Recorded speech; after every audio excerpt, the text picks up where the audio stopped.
So welcome back to Coaches of Louisville. Today we have Cindy Meyer with us, and she is currently the coach of 3 schools, so she is a busy lady. She has Westport Middle, Wilder, and Kammerer. So welcome to Coaches of Louisville. Thank you very much. So we are excited to have you.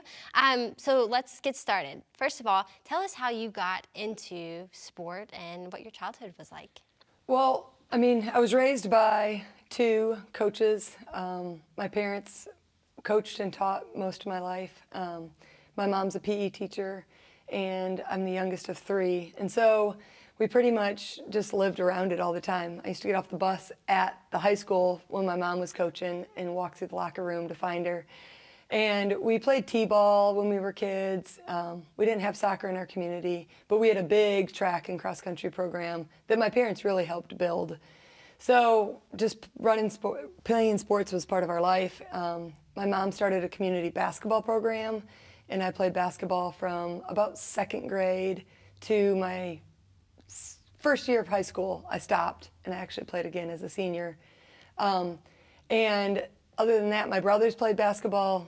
I sat in the stands for them a lot. But the biggest thing was our summer track club, not at our school, but at another local school. And I was 7 when I did that the first time, and we just loved to run.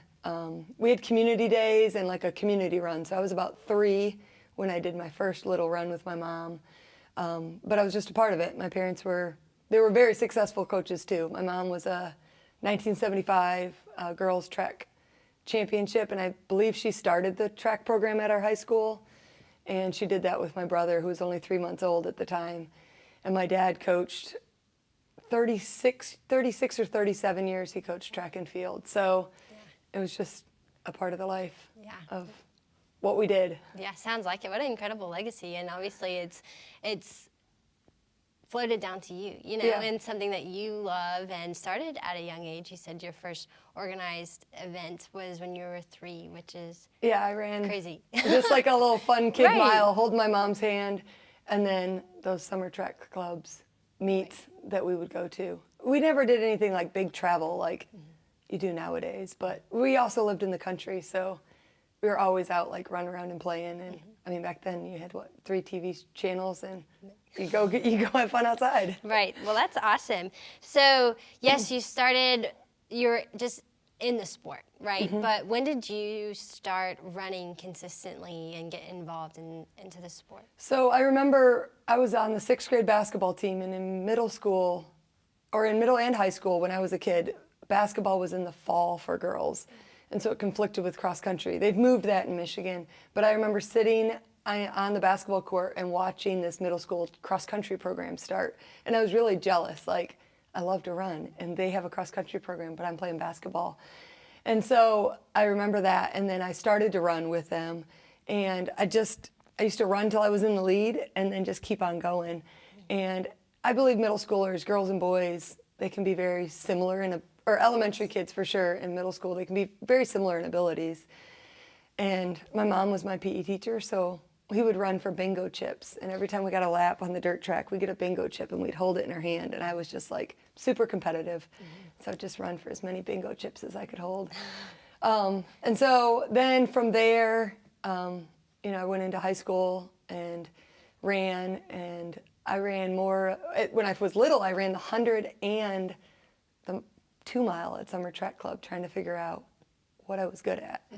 And then we would do this prediction mile, so you would put in your best predicted time that you thought and teach kids to run pace. But they soon learned that I was better at like the longer stuff, and then in high school we really started to put me in like the 800 and the mile. My parents didn't get to coach me. They coached me as parents, but I was running under other coaches. My dad coached the men's program, so he didn't coach me specifically. So then from there I ran, and I pole vaulted as a senior.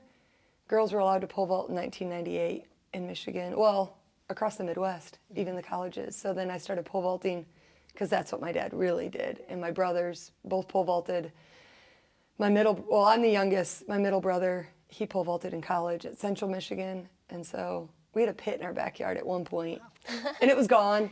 But I started it, and then I went to the community college and ran there, and just kept on following what I could do. At the community college, I stress fractured my shins, and so that was like that transition from running on the dirt and the country roads to the blacktop.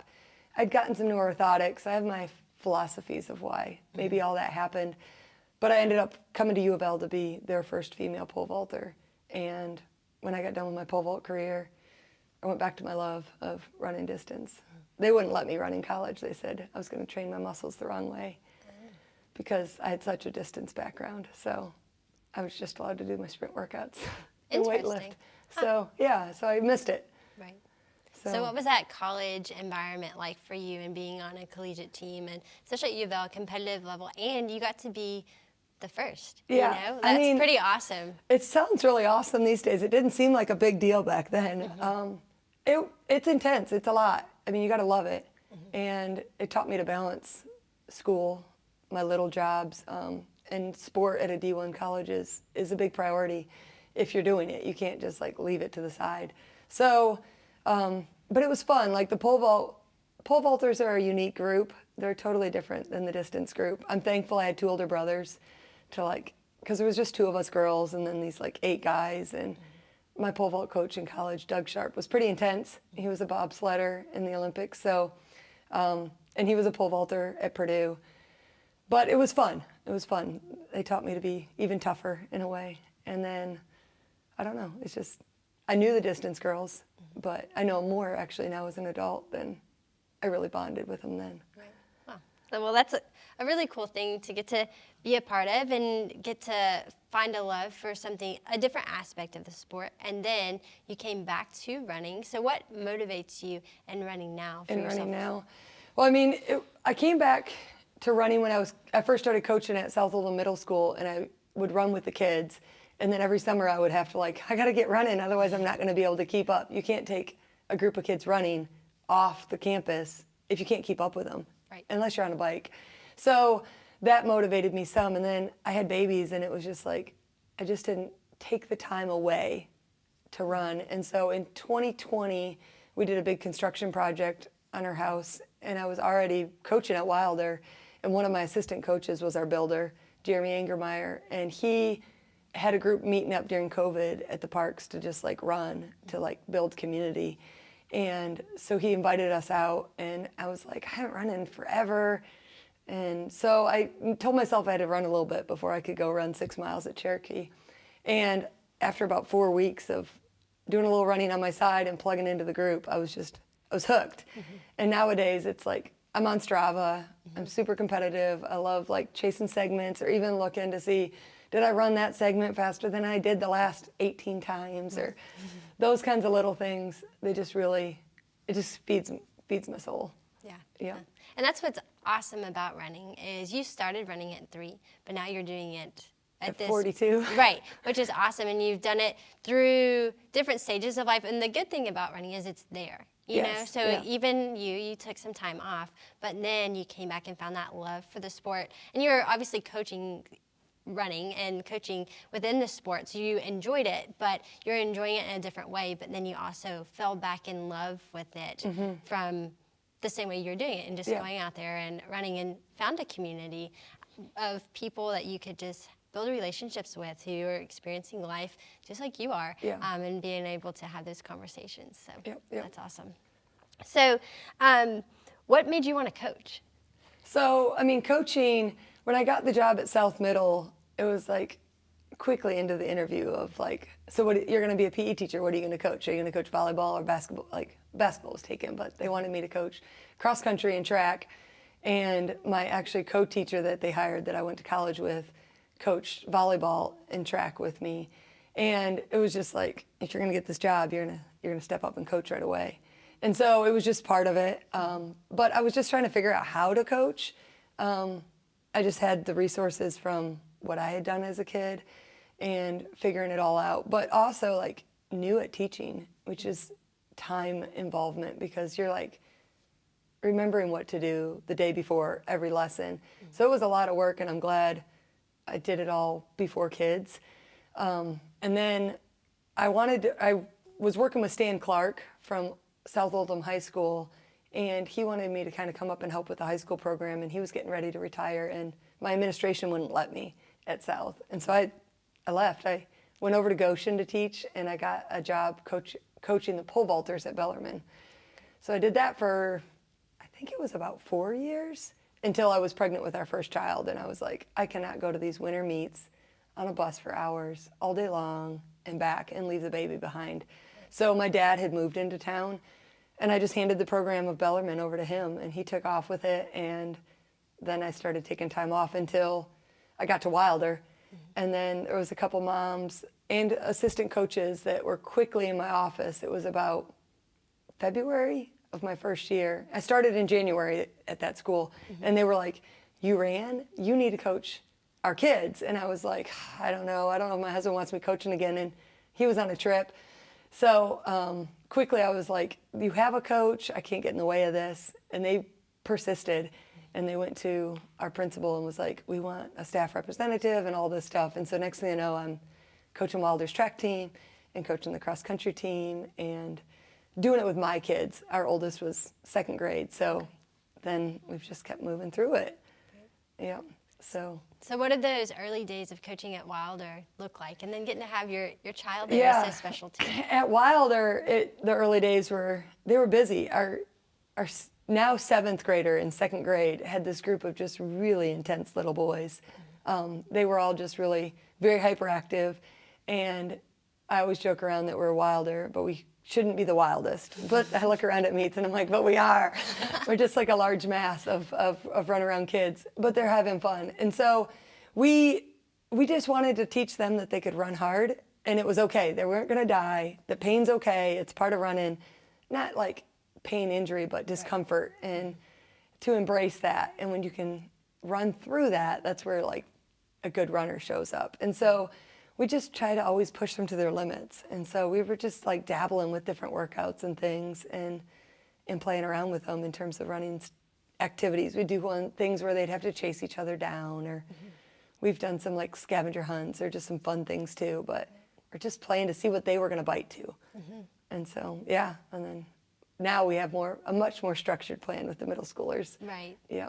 So then you have 3 teams. How did you get involved, going from 1 to 2 and then a third? Yes. So last year, my son was a 6th grader at Kammerer, and they had a veteran coach that had been there for years, and her kids are grown and off to college.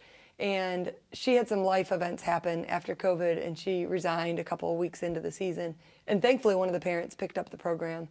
And the kids ran, and they did all right, but he had an 8th grader, so he was moving on and wasn't going to take the program. And one of the very consistent moms, she was in my office, Sarah Rosenbaum at Wilder, convincing me to coach. She lives in my neighborhood, and she'd be in my kitchen all winter this past year going, Cindy, you really got to coach Kammerer. You should pick up that program. You'd do great at it. The boys need you. You know, it'll just be great. And I'd be like, I don't know if I can do more. I don't know if I can do more. You know, our youngest was 2. And she would come back the next week and be like, have you talked to Brandon? You really should talk to him. And I'm like, I don't know if I can do this. This is going to be a lot of stress on us. So she was just consistent with it. And our son, he's a talented runner. But you got to get a kid to also believe in themselves. And we just didn't see him like being where we wanted him to be with the sport. And so finally, through talking with my husband and different things, we decided we could do it. And so in May, I talked to Becky Brown, and she already knew my name from Sarah, and she'd been in her ear, and they took me on. And then I started coaching in July. I think it was July 18th. We started practice this year, and I had a couple invited Wilder kids to start early, and my Kammerer kids out there. And this mom of my Wilder family was like, my older son's at Westport, and they don't have a coach yet, Cindy. I don't know if they're going to have the sport. And I was just like, I don't know. She's like, it's a small team. And so she got in my ear, and the next thing you know, the ADs all talked and figured it out, and I took them all on. So we had 81 runners this year. Gosh. With all 3, but not all at every practice. And we found things that worked. We saw things that didn't, and just constantly had to adjust and make it work. And I have no regrets about it all. A year ago, Wilder was almost too much last year. But I think it was because I had a 2-year-old, and I only had 40 kids, but I think our emotional level coming back from COVID, it just was like it was a big transition from being home a year to like back out sprinting. Right. So, yeah. Well, cool. So for your practices, do you have all the teams at one time, or do you have like segmented practice or different days? How do you structure 3 teams? So quickly into the year, we did like a benchmark mile early in the season, but we decided to color code the kids by pace. And so I bought like a whole bunch of like 1980s sweatbands on Amazon and put them like in a certain, like a rainbow order. And by their pace, they were color coded. So my elementary kids, I didn't want more than a 2-day commitment, and we were having weekday meets. So if they had a weekday meet, they only had 1 practice. It was pretty like chill. And my middle schoolers, it was 3 and then went into 4 days a week of practice. And we didn't do a lot of Saturday meets this year because we had to do JCPS meets and figuring that out. But then if you were in orange or above, which is like faster than 9-minute pace, you were invited as an elementary kid to join the middle schoolers for all of our practices. So I had about 55 of them, 4 days a week-ish. I have a lot of kids that do 2 sports, or some kids that were invited but just couldn't come on Tuesday or didn't want to do as much as I invited them for. And we would just coach who showed up that day. And then my elementary kids that were not as fast, they came, and it would be, I don't know, a lighter practice. We shifted them earlier in the evening by 45 minutes to like, so it takes more of a cheerleader for the little ones. I have a different tone.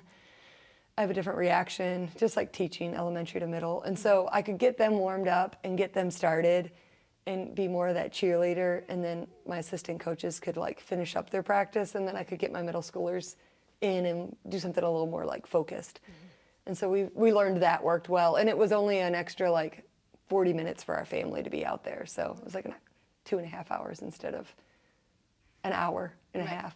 So it wasn't major. Okay, awesome. So now it's something that all your kids are involved in some way. I know your youngest is, I guess, 3 He's now? 3. Okay, and so I was researching ahead of time and looking through, and meets, like he's at meets, and like that's awesome. So tell us what meets look like for you all, because you've got 3 teams, then you've got a 3-year-old, so you've got a lot going on. So I always say, like, we would have to be at the meet all day if I was coaching or not coaching, because we have a kid in all the age groups. So I have a 7th grader, a 5th grader, and a 1st grader, and then we have a 3-year-old. So me coaching all the programs helps us like streamline us together, because our middle schoolers could be at different meets.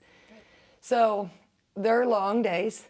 We had meets that we took like our backpack and tent and popped it up and threw a movie on the iPad and threw our little boys into it, and basically said to the team, like, this is only for our boys. They have to be here for 4 hours. Our 1st grader, before he runs, he needs to chill. And the little one gets tired. If we have a Saturday meet, he's exhausted. He hasn't had his nap. But once I get the races going, I do my best to not go back to the tent area, because the 3-year-old's there. And we just take off from the tent. The community of our family is really like, someone always has the 3-year-old on the side of the race somewhere, and they're yelling and he's waving at me. But if I don't get too close, he keeps it together. He's a pretty anxious little guy. But then the rest of them, you know, I've turned around at a race and seen my 7-year-old on the line. I'm like, where are your spikes? And he forgot them, and I hadn't been by the tent to check him, and someone runs and gets them, or, you know, there's always a little bit of chaos, because we're coaching so much, it's sometimes hard to also be parent. And I've learned my kids' personalities. I have one that, like, they need me at the finish line. And so sometimes I'm not at the start line for that next race of kids to, like, get them boosted. My assistant coaches do it, because I need to embrace the child that, like, really needs me at the finish line. And then I have other children that are like, they run through the finish line, they're fine. You know, they want to see me before for the pre-jitters. So everyone just kind of like feeds off of each other. And I used to have like a schedule with my little ones of what coach was taking which group to the line. And this year we just like ad-libbed it all. And every meet, every time you turn around, someone was there helping out and in the right spots. But we go home after, they get ices, always from the tiki truck, and we're whooped. There's sometimes some emotional fall apart of any of us, right? After a long day and being there all day, and maybe we didn't eat right through the meet, or maybe the kid ate wrong and then they bonked in the race. But coaching the kids can be hard, our own kids. I feel like that's my hardest job, Right. Coaching everyone else's kids is easier. Right. So that's been our challenge this year. We want to perfect that better. Yeah. So in that, I can only imagine. My dad coached me a lot growing up, and so I know it is different because you have that. You're trying to not be as hard on your child as maybe sometimes you're like, okay, you react in a certain way, and you're like, well, I'm reacting because it is my child, but you're also like, well, this is my child. I need to also treat them like I'm treating the other kids. So it's like that hard balance, and I don't know if you ever learn it, but you do get better at it, and you learn your child. So I think that's awesome that you have learned which one needs you at the start, which one needs you at the finish line, and then in between. That's awesome of you to really notice that and then be able to let go and say, okay, this one needs me at the finish, so someone else needs to, one of your assistant coaches needs to have the next group ready to go. So I think that's awesome. Yeah, it's always a problem-solving event. Right. It works. Yeah. So what does track season look like for you? I'm not quite sure. I mean, I'm definitely coaching Wilder's track program. Last year we had 120 kids out to track.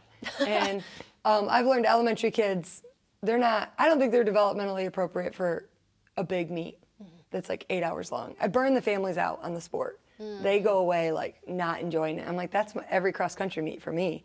But for them, it's like cross-country meets, they just show up, they run one race, and they go. Track meets are long. As a coach, I feel like they're both similar length for me, but it's different. It's hard to like coach 120 kids at different events. We went over to Eastern's meets. They were like mini meets on a weeknight, and there's like 4 or 5 events, and that helps streamline us a little bit. But I'm trying to navigate. I don't like to make cuts. We've been a K through 5 program. I don't like to like say we're only going to do older kids, but so we did after school practice last year as well, and so there's a convenience factor. Sometimes I have kids out there that love it and they love the socialness, but they don't always show up at the meets all the time, and that's exhausting to have that a big of a team if you have a crew that don't come to the meets. Right. So I'm trying to problem solve that. I also have these middle schoolers at Westport and Kammerer that are like, you're not going to leave us, right? You're going to help with the track program. And I'm like, I don't know how I can do it all. Right. So I don't know. We've been training at Ballard's track, and I've been in touch with Ballard's head coach over there. And he has invited us to like be able to train on the track some. I'm not bringing 120 kids out to the track. Right. There's an etiquette of the track. Right. And I have a very high expectation of how they would act on the track. So I'm trying to figure out how I can hang on and see my middle school kids a little bit and give them some training. But meanwhile, really lead up just like Wilder. So we're taking a couple weeks off right now since nationals, and I'm going to brainstorm and figure something out. Right. There's these middle school or elementary winter meets coming up at the indoor facility too. Which is wild. Indoor season is getting so early now that we have a nice indoor facility. Yes, and I haven't even been to the facility, but I know it's beautiful from pictures. And I know some of my runners would love that. But I can't wrap my head about taking 5th grade and under and practicing with them in the winter. It might be a like sign up and show up and run races, but not train. I don't know. Right. I'm trying to figure that out. Yeah, we've got some time. Yeah, and you don't have to have it perfect. Perfect. You know, it's gonna. The kids won't know. You know, and I've been open with all of them. The parents have been asking. I'm gonna do some winter running with my middle schoolers. Our kids have never trained year round that I've coached, and I really think it's the missing component that's keeping us from just like running against the Oldham County schools. It's like those kids either swim and run and swim and run, or they run. So we're gonna give it a try. Okay, well, awesome. So who are some people that you look up to in the sport? In the sport? I mean, mainly I would say, in coaching, it's my parents. In the sport itself, I'm not a big like statistical person that follows athletes a ton. My memory just doesn't work really, really well like that. But like our running community that we run with, there's several assistant coaches that run with us, and Jeremy Angermeyer, who was our builder, kind of seems like he corralled and started the whole program. He's a really good runner. And so we just like always have conversations after our trail runs on Saturdays. We hang out in the parking lot for like another hour just talking and catching up at 8:30 in the morning, as long as we can stay warm these days. These days. And we just talk about different things. But there's a lot of girls from U of L that ran and I became friends with like through motherhood, and I follow what they do on Strava. I love that we can see that and kind of share that. Dave in town, I never say his name right, Grishaber, his little kids run for me. And so it always is humorous for me to see him like trotting along next to his little kids, but he's such a talented runner in the community. And it's like, I'd love to pick his head more. I follow him on Strava and watch what he does, and he's coaching a little bit as well. So I know like kind of who to head for if I have questions, but right now it's like, if I have questions, I go to my dad. And we had a conversation recently on the way to my niece. She plays soccer for South Oldham Middle School, and they were in the state championships. So I was riding to a game with just my daughter and me and my mom and dad in their car on a Wednesday night, and it was like I had them. And I didn't have our 4 kids running around. It wasn't craziness, and I got to like have a coaching conversation with my dad and pick his brain. He trained some really talented athletes, a sub 4-minute miler in high school, and he had this like coaching Bible that he would use. And so I just asked him about the stuff he does and the stuff that we do to figure out, yeah, we're on the right track. That's what we're doing. And just, I wish I could have more of those conversations, but it's hard. It's hard with the 4 kids to captivate my dad and have him by myself. Right. Yep. I can only imagine. My sister just had a baby, and it's like just the shift is like, it's going to shift to the baby, you know? It is. Which is awesome and a great stage of life, but then it's, okay, I'm used to having these conversations and my parents just being, like us being the center of attention and just being able to have all those one-on-one conversations, but as they grow up, they become the center of attention, which is awesome, but it's just a shift. Different. And so I can, one day I'll maybe figure it out, but yeah, I can imagine those conversations being so, like, something that you treasure whenever you get to have those and get to pick their brains, because especially like your dad has so much experience within the sport, and you're like, man, I could learn so much, and you are learning so much, but when you get to sit there and like learn more than just a little bit at one time, you know, I bet that's really nice. Yeah, so. I mean, we have his old book, and I mean, we've sat around as us coaches, and I've pulled it out and showed it to him, and his runner, his name was Liam Boylan Pett, was in there with his like last workout, and you could like pull it out and be like, look, this was his cheat sheet of notes of what Liam was doing that night. And it's really cool, you know. And then to show them, it's kind of like the Jack Daniels of the 70s, right? In a book, not on a computer. Yeah. Well, so cool. So what is coaching like? I know your husband helps you a lot when it comes to coaching. So how do you all make that work for your family? Because I know Saturdays are long, but it's not just the weekend meets or the long days. Like, what do you all do to make such a great team for then your athletes and your kids? Yeah, we used to do like an after-school practice when I was at Wilder, but I've learned if I like push it later in the evenings, I actually get more parent involvement and I get more dedicated kids. So we don't practice until this year. 5:30 was the earliest that I'd bring my elementary kids out. So I got an hour and a half. I live right next to our school. So we walk home and I have an hour and 15 minutes to plug in with our kids, to do homework, to be mom for a moment. Because if I go right after school, they want me as mom, and I'm like, we're warming up, like, go, right? So my husband's home from work by that time, and I've printed out, like, if we're doing pace intervals or something from the spreadsheet. He's a data guy and does IT stuff, and so he was trying to take my dad's book and put it into a spreadsheet, because he always sees me like putting in their times and trying to see improvements, and he's like, I can write code for you. So he did it this year, and he ended up using Jack Daniels stuff and his VDOTs, and because he couldn't quite get my dad's book to be perfect by code. So the spreadsheet like communicates over to the Jack Daniels VDOT conversion website, and then spits the data back into my spreadsheet, so I can put race times from all the kids and say what the distance was, and then we do a VDOT conversion to their predicted mile, because it's a number that everyone seems to understand.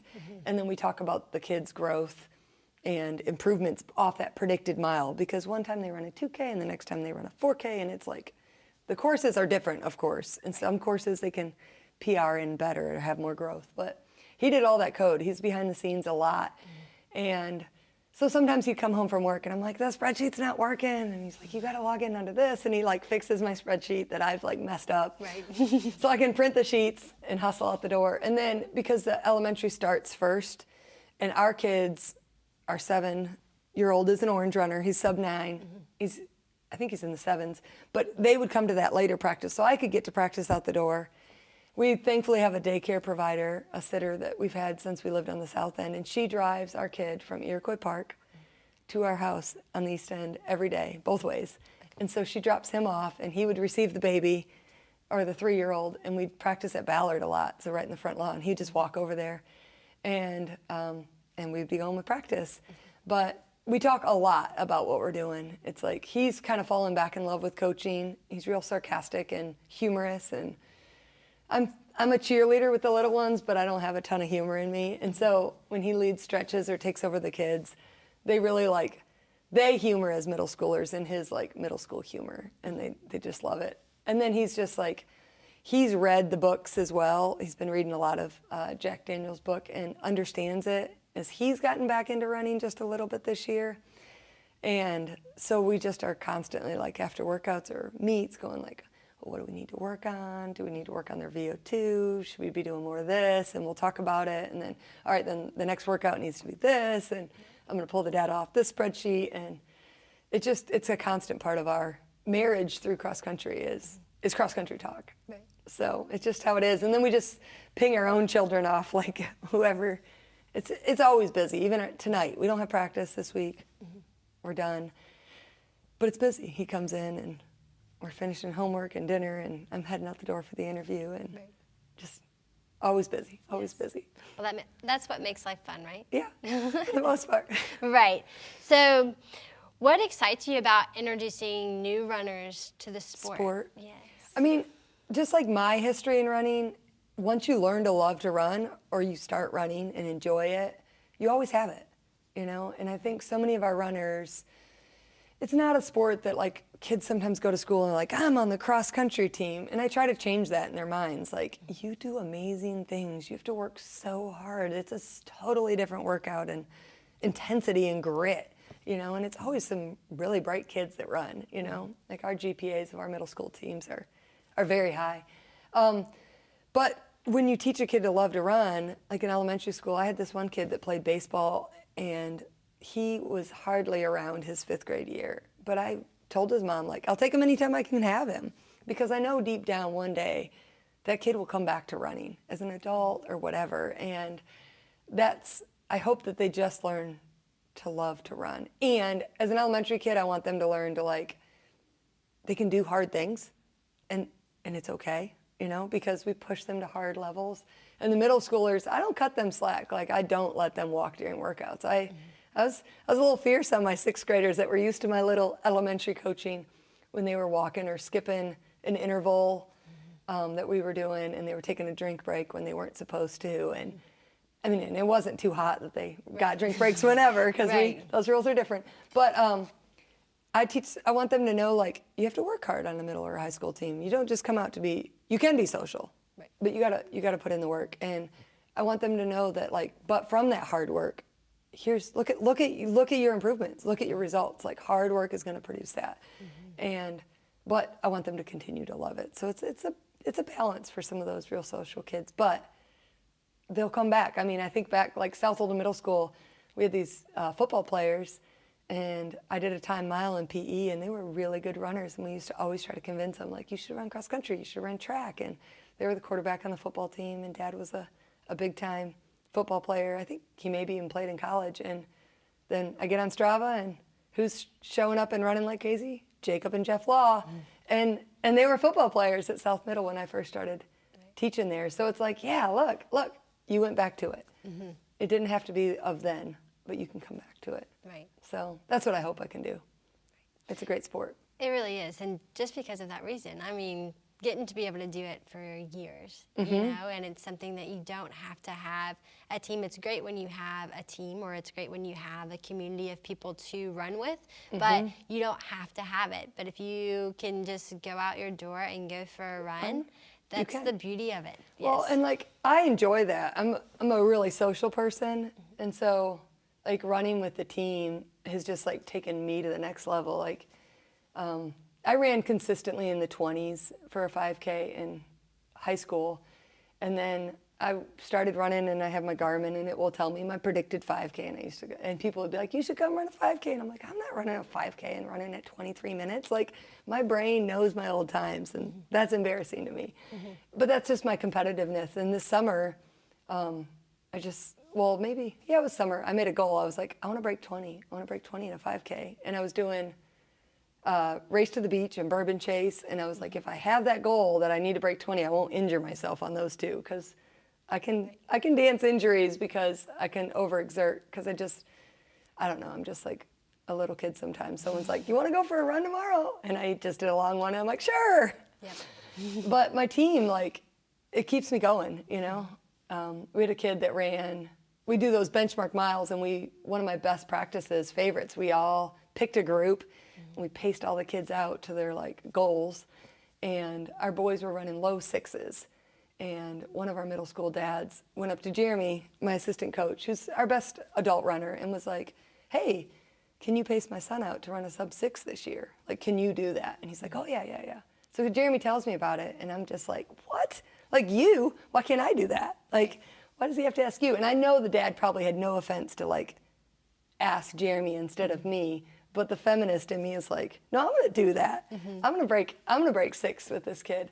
And sure enough, it was like right before Bourbon Chase, and Jeremy and me and his wife Laura and Katie, all these other runners that run with the team, we were all on a Bourbon Chase team with some others, and it was the Tuesday before, and we decided to do another time mile with the kids, and we got out there, and I was like, I'm doing it. I have my shoes and everything, and I'm going to do it. And Jeremy showed up, and he was like, let's split it. You run 2 laps, and then I'll jump in, and I'll run the next 2.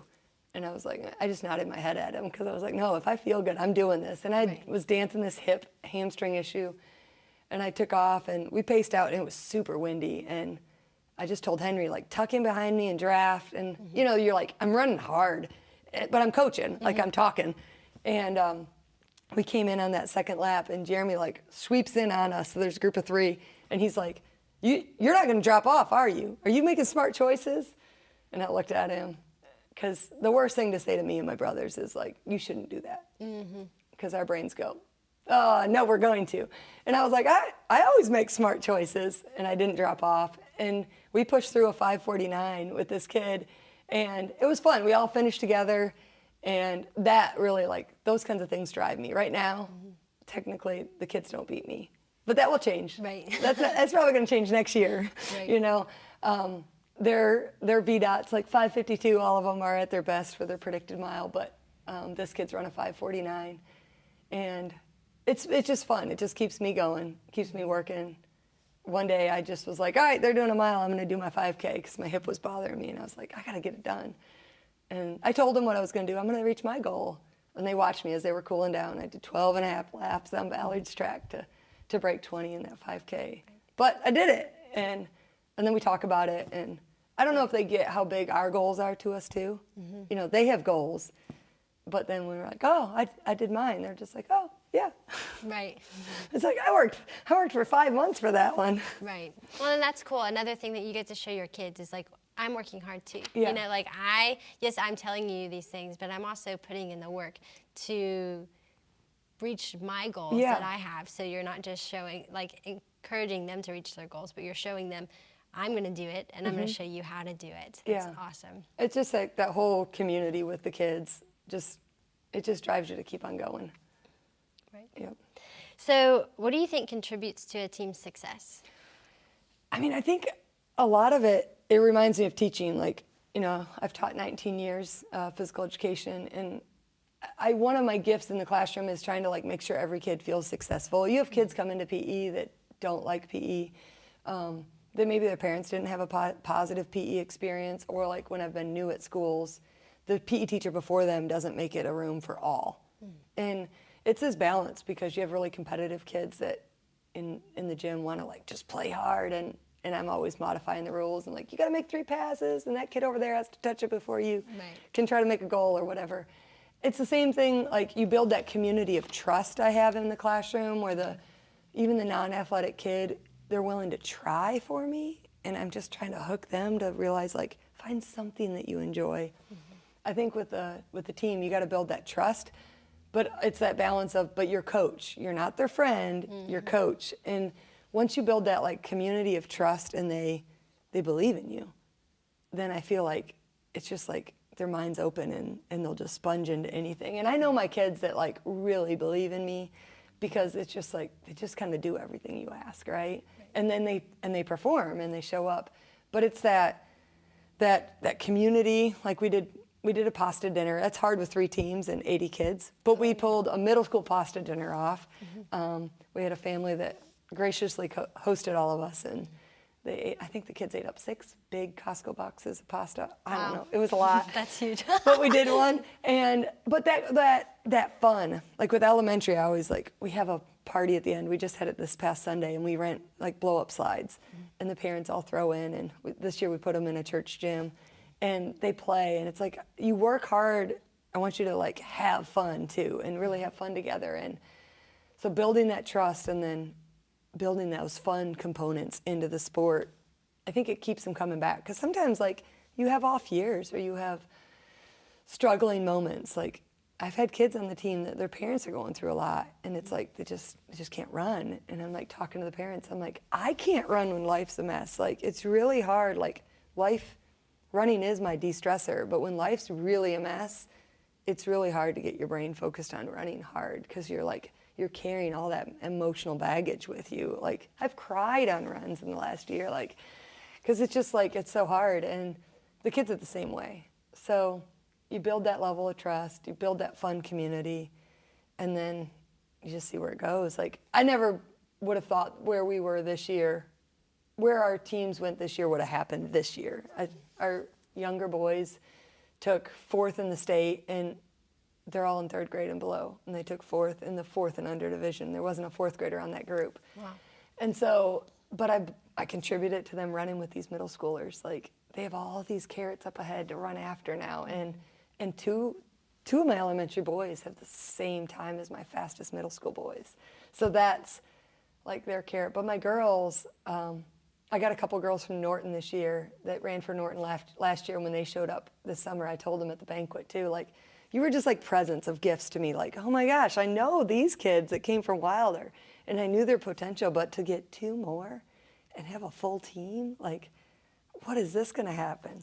And they did awesome. They took 3rd at state by 1 point behind Goshen, and we ran 6th and under division because they were 6th graders. Like, I had one 7th grade Kammerer girl, and she does dance, and she couldn't even make it to state meet. So I was like, I'm running 6th and under. Right. And but we were 1 point behind 2nd and 1 point ahead of 4th.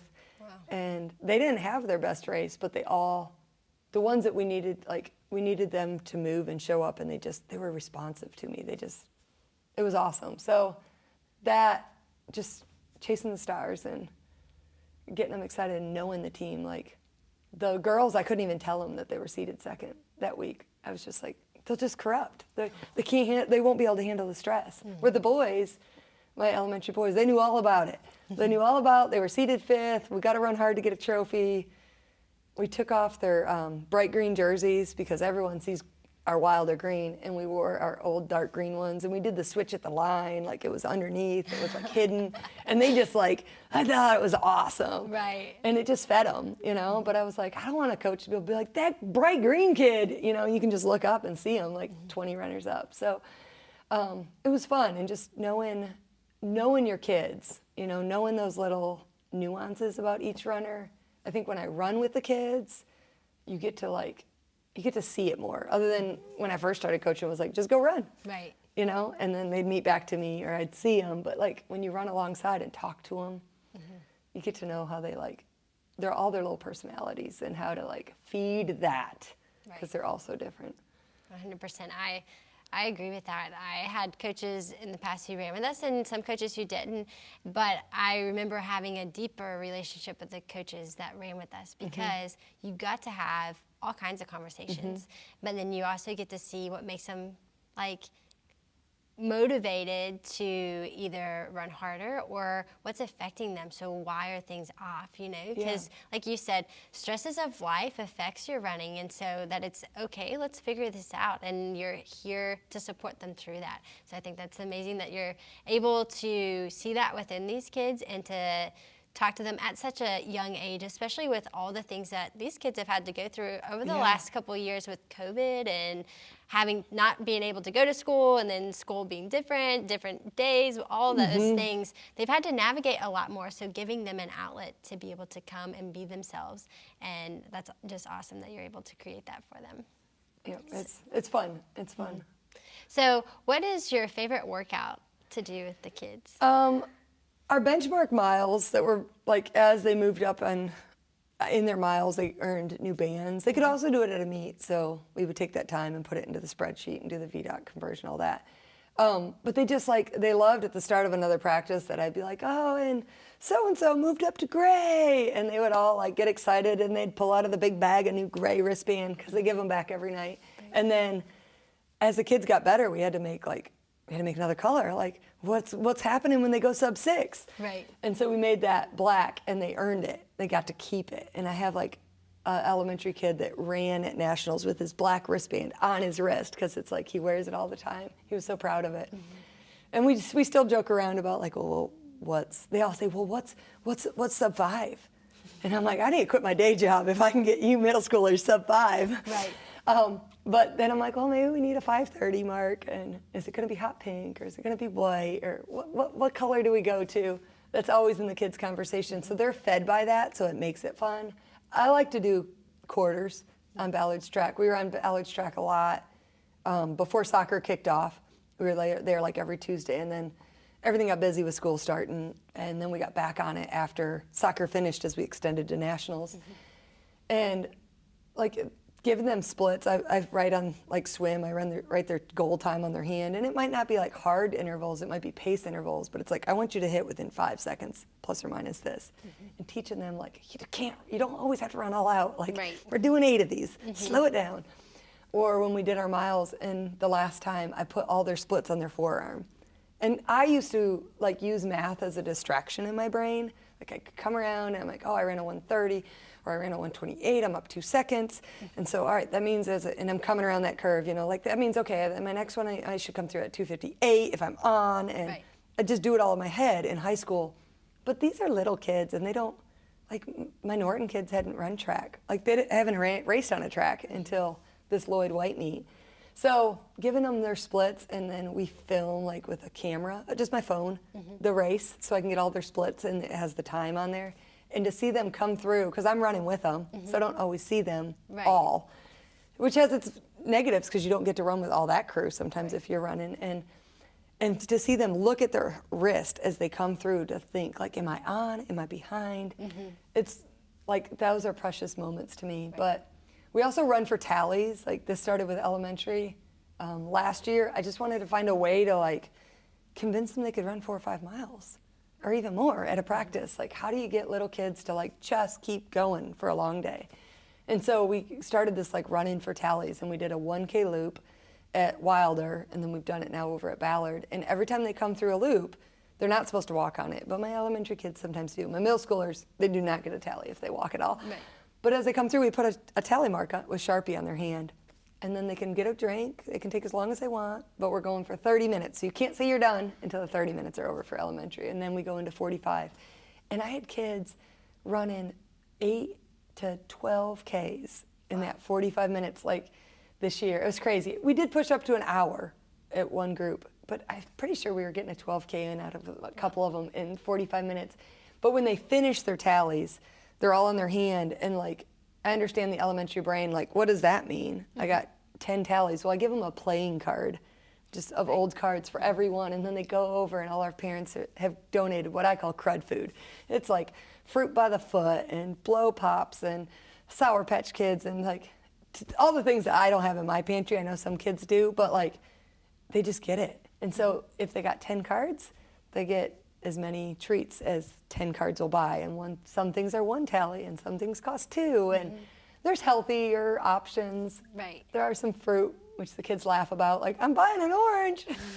but they do it. Right. You know, and some parents will have, like, sometimes we've told our kids, like, you can only have 2 snacks and then we gotta go home and eat dinner. Like, you're fueling your body to run. You can have that, but not all of it. And other kids are just like gorging in the crud. And it took me a while to like be open to external motivation for my kids. But I read a good book this summer about, like, even as adults, there's some things we do for only external motivation, and like kids are there too. So our tally running has been fun, and it's been fun to see like kids believe in themselves. And even my lower color kids aren't real fast. It's like, oh, I can go do one more. Or you'll come by as a coach and be like, come on, come do one more with me. I'll run with you. Or a parent, and you get them out for one more K, and they'll do 4 or 5K in a practice. And it's like, dude, you did over 3 miles. And Right. they're like, oh, I did? So to see that, those 3 practices are probably like my most fun. Yeah. We did a really cool out and back practice at Cherokee. We ran a lot of hills at Cherokee, like on the trails early season when we could heal from ankle injuries. And the kids learn to like our little 7-year-old loves the trails. He wants to run trails with me every weekend, and I'm like, that's my time, but I don't know if I want to take you along. But we would go out 20 minutes on the trails, and then the goal was at 20 minutes, everyone turns around, and they're all supposed to have a watch, which they always don't, but that's the goal. Right. And they turn around, and then I want my fastest kids to turn around and have all these carrots. Like, you could have 50 kids you're trying to chase, because if we all turn around and run 20 minutes back, we should all finish at the same time. And you're running on the trails, and so you come around a corner, and it's like, oh, there's some more runners, I gotta pass them. Or the other kids turn around like, I gotta go, because they're gonna come. And Right. they got lost once with one of our coaches, and we had some kids up at the top of Cherokee. They weren't like the cows. We found them that night pretty quickly. But that concept was fun, and we had one that went really successful, and the kids liked it. And I hope to do more of those early season next time, because it's like those adventures of the trails, and then that turnaround and chase people down. Right. It's fun. Yeah. All sound like a lot of fun practices, you know, and those are the things that are going to stick out in their brains later on.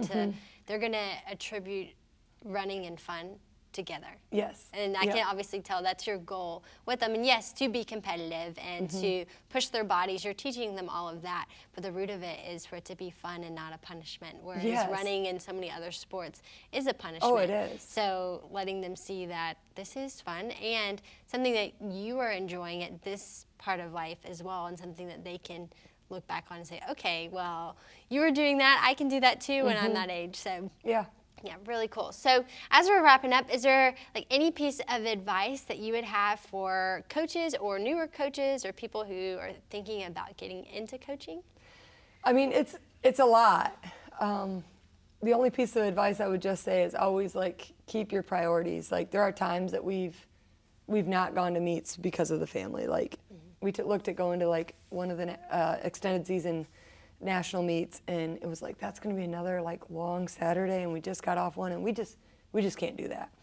And so keeping those priorities, sometimes you can like, I mean, I myself can get like so wrapped up in the fun of it and like seeing the kids' results that I just want more and more and more. And then I have to also like, oh, how are we at the home front going? How's the momentum right now? And sometimes I have to dial back. Sometimes I'm not as prepared for practice. If things are struggling at home with our own kids. And so it's keeping that balance because it's busy. I don't think I can ever be like an excellent mother, wife, coach, and teacher all at the same time. Something always kind of gives. And so it's like, I got to make sure I have time for the things that are giving to like tune them up, you know, and not let anything fall off completely. You can't just be a coach and not be a teacher. I think that's like a disgrace for your school. So you gotta keep everything going and keep it balanced. And so that's the best advice. And to keep that coach relationship, you know, like these kids and families, it's great and it's fun and it seems so close, but you gotta like remember they're not your kids, they're their kids, and to always like make sure they're having fun and keep it all balanced. Right. Yep. So that would be my only advice, is just like, but there's a lot of coaches out there that are single and they can just do it. Their only priorities are or they're coaching, and not to say that they don't prioritize their family, but it takes a lot. You know, I know when I was coaching at Bellarmine, my dad was always like, you should just coach college. And I'm like, I can't be a good mom and coach that much, you know. And there's a lot of single college coaches. I think there's a reason for that. When you coach at that level, it's really hard to like still have relationships. Right. Yep. Yep. So. Well, is there anything else you'd like to add before we wrap this up? I mean, just thanks to all the people that help contribute. You know, I have a slew of coaches from Ashley Golf and Angie Woods. These two moms that help. They've been with me before. They had pictures of our fifth graders as kindergarten cross country runners, and I wasn't there that season. And they were working with the program too. Laura and Jeremy Angermeyer that have joined me the last couple of years, and Katie Kelty and Andrew Weishar, and just all these parents that run with the kids, and my husband that just like, it keeps it going, you know. It keeps it, when things get busy, you still got a backbone to like keep the momentum, to step away, to be able to plug back in, you know, in those situations. So yeah, that's all I would say is I'm here because I also have this tribe. Right. Yep. Well, awesome. Well, thank you for coming out tonight. I know life is busy, so we appreciate you taking the time. No. And we're excited for everyone else to get to learn about you, your family, all the teams that you coach. I think this sweatshirt is awesome. Yeah. When you came in and I saw it, I was like, it reminds me of when my dad coached soccer. He had two teams that would play like back to back, and so they would and this is like a church league, so everyone had the same shirts but different colors, and so my mom cut them down the center and like sewed them together. We've talked about doing that with the jerseys because we have some extra ones. My husband's like, I'm just gonna make it like a patchwork quilt. Right. And but yeah, it's hard. I was like, I have a race singlet that I wear in the heat, and I called my shirt guy this week and I was like, I need like a hat and a jacket, or I can't wear them all, and if I can't wear them all, then I can't wear any, because Right. like my Westport kids, I don't have children at Westport, so I have the least like Westport gear. Right. But when they see me wearing just like my Westport shirt that their AD gave me, they're like, you're wearing Westport. And I'm like, I love you all. Right. I do wear it. Sometimes they don't see it, you know. But they're like, you're always in Wilder. And I'm like, well, I've been there 5 years. I have a lot of gear. Right. But yeah, it's fun. Yeah. This sweatshirt's fun. Yeah, it's awesome. Our shirt guy's awesome, and just put it all together. Yeah. Yeah. Well, great. Well, thank you again for coming out. Thank you.